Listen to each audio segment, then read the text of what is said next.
Council. Good Tuesday morning, Jonesboro. This is meteorologist Tim Root with your KLEK 102.5 forecast.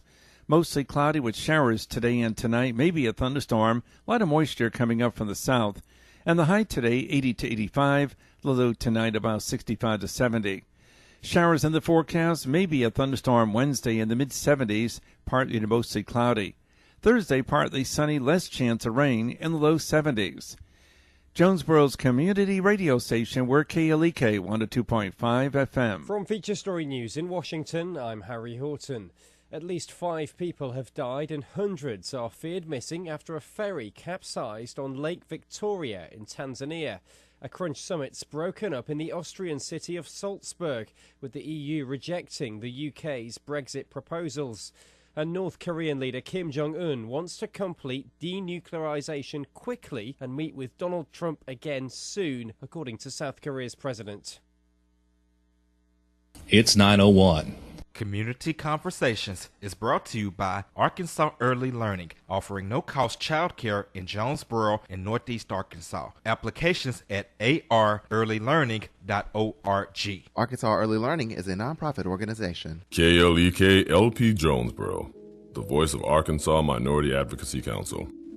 It's now time for Community Conversations, a program focusing on the people working to make the Jonesboro community a better place, while offering viewpoints from all sides of the issues. The views expressed in this program are those of the participants and do not necessarily reflect the views of KLEK 102.5 FM, the voice of Arkansas Minority Advocacy Council, or our underwriters or sponsors. Good morning, everyone, and happy Tuesday to you. I hope that you're having a great start to your day. You're tuned in to Community Conversations on KLEK 102.5 FM. I'm your host, Quabila Jones, and my special guest today. Today is a 2-part show. So for part 1, my special guest is Mr. Frank Gilbert, who is running for Lieutenant Governor of Arkansas. Good morning, Mr. Frank. Good morning, Quabila, and thank you. All right, so Mr. Frank has been here before, but it's been about 2 years. So we want to thank him for putting his hat back in the ring and running for something else and trying again. I have to give a disclaimer. KLEK does not support one candidate over another. I know I'm not doing it exactly like Legenzi says it. However, we're just here to provide the platform for the candidates to share the issues that they're running on. I can't tell you who to vote for, but I do encourage you to vote. Okay, with that being said, I want to have you to please introduce yourself, Mr. Gilbert. Glad to, and again, thank you for the opportunity. I appreciate you and KLEK doing this. As you say, it is just a platform for candidates so we can connect with voters, and the voters can connect with us if they wish to. Yes, sir. I am Frank Gilbert, running for Lieutenant Governor. I'm not a Democrat, not a Republican, and I am not for sale. All right. We have to stress that last these days because the corruption that has surfaced in Arkansas state government, there are some who have held elective office who did sell their office for filthy lucre. All right, so, and for those of you who may be wondering what he's talking about, just do your research. I don't know all of the details, but if you research Arkansas, the people in various positions, you can find, I'm sure, some news stories on those individuals, and then use that to make your choice also when you go to the polls in November. Amen. All right, so let's get right into some of your talking points. Well, first of all, I want to ask, what made you decide to run for Lieutenant Governor? To tell you the truth, I decided not to run for any political office after the last one, and circumstances changed my mind. This is an odd time in Arkansas history. I believe there is an opportunity to change things in a way that has not been possible before. The Demopublicans and the Republicrats, the two old parties that have run our state forever, have done things that are incredible. Hard to believe that they would operate the way they have been operating. But as you said, it's been in the news, the television, the newspapers have reported on it. And I think it's time to stand up and give the people that third option and see if they're really ready to try something new. All right, so let's get right into your talking points. And I'm just going to read them off, and we're going to go through them in as much time as we have available. Good. Term limits. You said, I am pro-life. veteran issues, prisons, election laws. All right, so let's start with term limits. Term limits for me is all about corruption. There's nothing to keep people from kicking a bad politician out of office when he served a term or when he served 20. But what has happened in Arkansas and so many other places is that crooked politicians write the election laws. And oddly enough, they write those laws to favor themselves and their parties. It is incredibly difficult for an independent, a third-party candidate, anybody other than a Republican, to run for office here in Arkansas. Okay. So I think we have to protect ourselves from that kind of corruption by saying, good, bad, or indifferent, you serve your time in the Senate, you go home and do something else for a while. Okay. Go ahead. It's term limits is not a magic bullet. It's not a perfect solution, but it's better than what has grown up as the Republicans have written laws to favor themselves. Okay. So, again, and what would be the term limit you would suggest that? I'm going to vote for Amendment 3 this year. The people of Arkansas got enough signatures to put it on the ballot, and it limits us to 10 years in office. 10 years. I might have done that a little bit longer, but it was done in reaction 4 years ago. A bunch of corrupt politicians put a so-called ethics proposal up for a constitutional amendment, and it was passed. But since then, corruption has gone rampant, and they slipped in a change to the existing term limits laws and actually extended by about double the amount of time they could serve in the House and the Senate here in Arkansas. And this is a reaction to that, and I think it's a good, workable solution. Okay. All right. Thank you for that. You're tuned in to Community Conversations on KLEK 102.5 FM. We're speaking with Mr. Frank Gilbert, candidate for Lieutenant Governor of Arkansas. And I want to read the statement. Legansy gave it to me the way it's supposed to be read. KLEK 102.5 FM does not endorse nor support any candidate for office, nor was any compensation provided for this interview. This interview is provided for informational purposes only. So I want to make sure to get that out there. Amen. So people don't think we're pushing one over another. The next item on your list is I am pro-life. So go explain that a little more. And I am pro-life. In Arkansas, it seems like most of us are pro-life. And so I want to expand that just a little bit. Okay. Abortion stops a beating heart, and that should be a crime. Okay. But there are other crimes that we commit against the unborn and the newly born. Every child in Arkansas and in the United States is born with a burden of incredible debt. Okay. At the present time, every American has about $60,000 or $70,000 of debt on them that they get nothing for. The federal government is $21 trillion in debt, and that debt must be paid by the citizens. Now, I've already received benefits. Most of my life, I've drawn a government check or been on Social Security.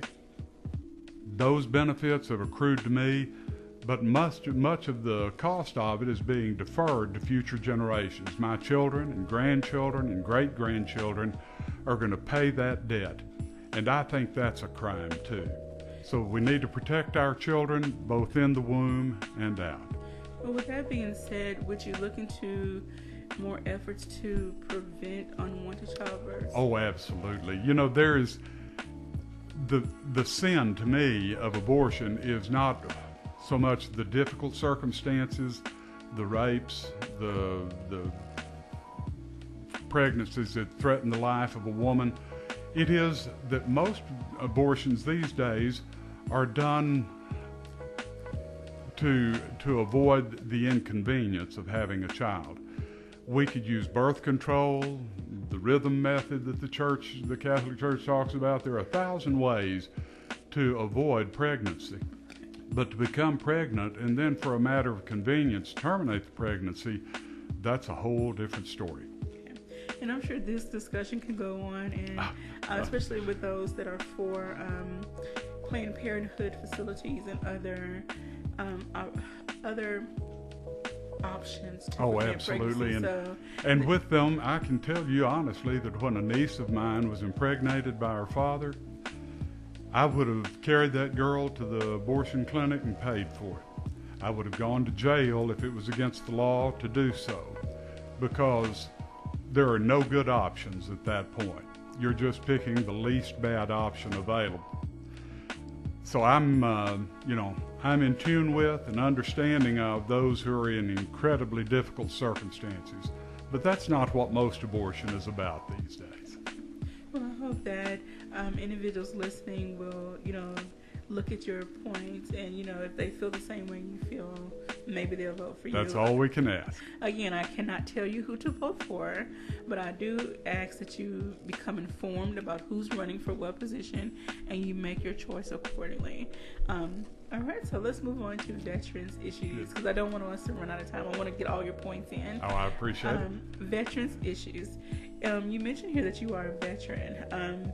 U.S. Navy? Yes, ma'am. All right, from 1968 to 1972. As in the military, you saw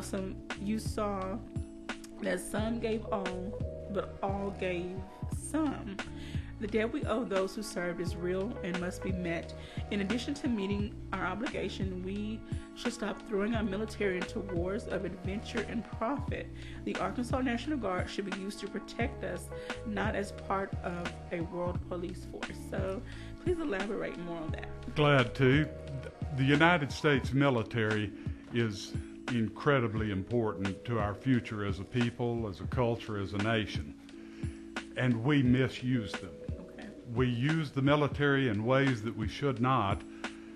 Perhaps we needed to go into Afghanistan. Right after 9/11, the perpetrators of that atrocity were in Afghanistan. But that was 15, 16 years ago. Osama bin Laden is dead. The Taliban is not what it was when we went into Afghanistan. I believe we did what needed to be done, and now we need to get out. Why we were ever in Iraq, I can't figure out. Why we remain in Europe when they are as rich as we are and we're providing for their defense. Why we defend South Korea when our own economy is not as strong as theirs. We have an adventuristic foreign policy that the military is used as the hammer to enforce. And I think it's time that we, as I said, let the Arkansas National Guard protect Arkansas and the United States, but if the U.S. is not threatened, they shouldn't leave Arkansas. Okay. And so, if you are elected to office, how will you go about trying to implement, this change or arguing your points of view? It will just be an argumentation thing, because in Arkansas, the lieutenant governor's job is largely ceremonial. Politics got involved, and the lieutenant governor's position should have just been abolished. But the Republicans like to use it as a staging ground for the next governor. They didn't want him doing anything to get in trouble while he waited to be next up to bat as governor. They left the office. It has no power. It is a bully pulpit, and that's what I would like to do, is to use the office of lieutenant governor as a bully pulpit to talk about things that most politicians in Arkansas are ignoring and are frankly afraid to talk about. I think it's time we talked about some of those things, and that's why I'd like to be the lieutenant governor. Okay. We do have a Facebook question from Mackenzie. He says, what is your view on issue 1, which is tort reform? I am adamantly opposed to it. Can you explain a little more what tort reform is for those who may not know? Yes, and I can tell you that this has very little to do with tort reform. It's a lot like the ethics amendment that the legislature tricked us on 4 years ago. They call it one thing, but what it really does is another. Tort reform is like controlling how lawyers interact with their clients, and there's some of that in this. But the really important parts of this proposed amendment are, first, to limit the amount of punitive damages that any jury in Arkansas can ever lay against some large corporation or anyone else who accidentally, maliciously, or intentionally damages somebody in Arkansas. What it does is allows nursing homes, I expect I'll be in one someday, and I want them to treat me as well as they will. One of the things that'll make them do so is that they can be assured that if they do something negligent to harm or even kill me, my kids are going to sue them, and they're going to get the best lawyer they can to do that. If this amendment passes, that liability for the nursing home or for the hospital or the doctor or anyone else who makes a mistake or does something malicious would be $500,000 for punitive damages. Now, I don't know how they arrived at $500,000, but I trust a jury of Arkansans to make that decision a lot more than I do the politicians who put this on the ballot. They go a step further. They don't limit the reparations damage. In other words, if I die, I'm on Social Security, my income is limited, I'm almost got my 70, so my time is limited too, and I cannot foresee much income for my children based on that.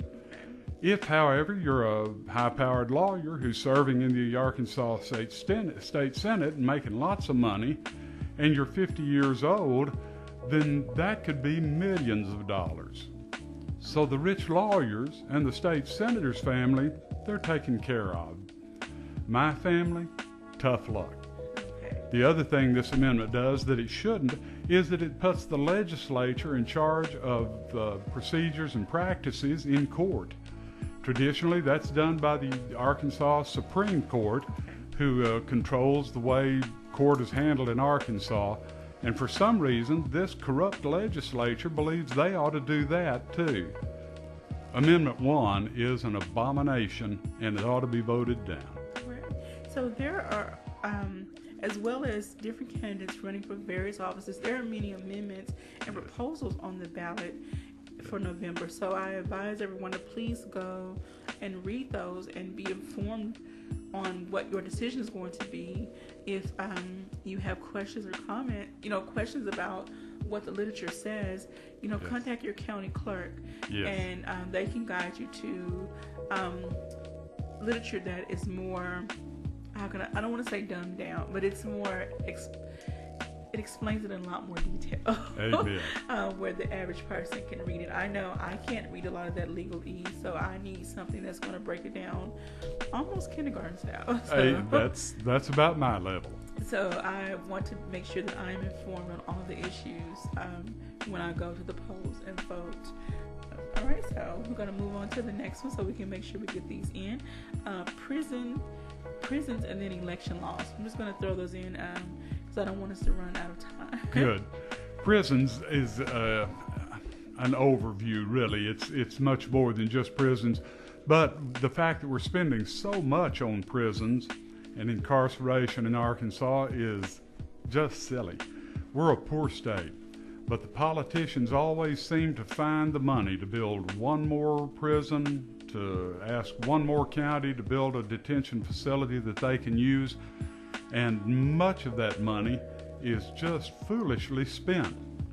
An old man told me years ago, said that prison should be for those we're afraid of, not those we're mad at. And our state prisons are full of people that somebody is mad at.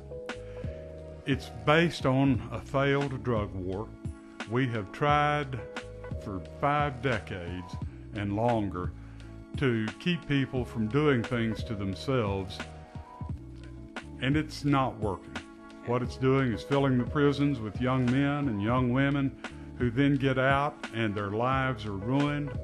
And it's not only costly, it's unjust. Right. And we have a group here in Jonesboro called Future for Felons that is working very hard to try to help those individuals who have a felony on their record turn their life around and regain their rights and privileges as any other American citizen. Oh, and I salute them. And their job would be so much easier if we weren't turning out new felons by the scores every day. The courts and the laws need to get in sync with these folks and understand that because we make a mistake doesn't mean we have to have our life marked and ruined forever. And I know this discussion could also go Yes. on and on concerning prisons and reform and rehabilitation and things of that nature. So I would love to hear more discussion among anyone concerning this and how we can turn things around and bring Arkansas back up to a higher economic level, and hopefully producing more productive, successful individuals. Yes. All right, so we have like a minute left, and I want to get into election law. So It goes back to what I talked about earlier, corrupt politicians writing laws that govern what they have to do to be reelected. The result of this is that in this election, of 100 seats open in the Arkansas State House of Representatives, more than half of them are uncontested. Just a Democrat or just a Republican, no choice. It'd be like going to Walmart and find that they only stock 2 brands of potato chips, and one of them is sold out. That's not a good deal at Walmart, and it's a terrible deal at the ballot box. So what do you think we could do to encourage more people to run for these positions? It's going to take a while because the 2 old parties have such high fees to even run for their nomination that most of us are out of the running to begin with. Okay. We have got to get third parties and independents and other alternative choices that can easily stand up and stand against these corrupt politicians who are in charge now. All right, so this has been Community Conversations Part 1 with Mr. Frank Gilbert, who is the candidate for Lieutenant Governor of Arkansas. If you would like to learn more about Mr. Frank and his issues, you can visit him on Facebook, Frank Gilbert, and you can message him directly there, and I'm sure he'll be happy to have a conversation with you concerning his points of view and other issues that Arkansas faces. So thank you so much, Mr. Gilbert. Thank you, Favila. Y'all are the best. Thank you so very much.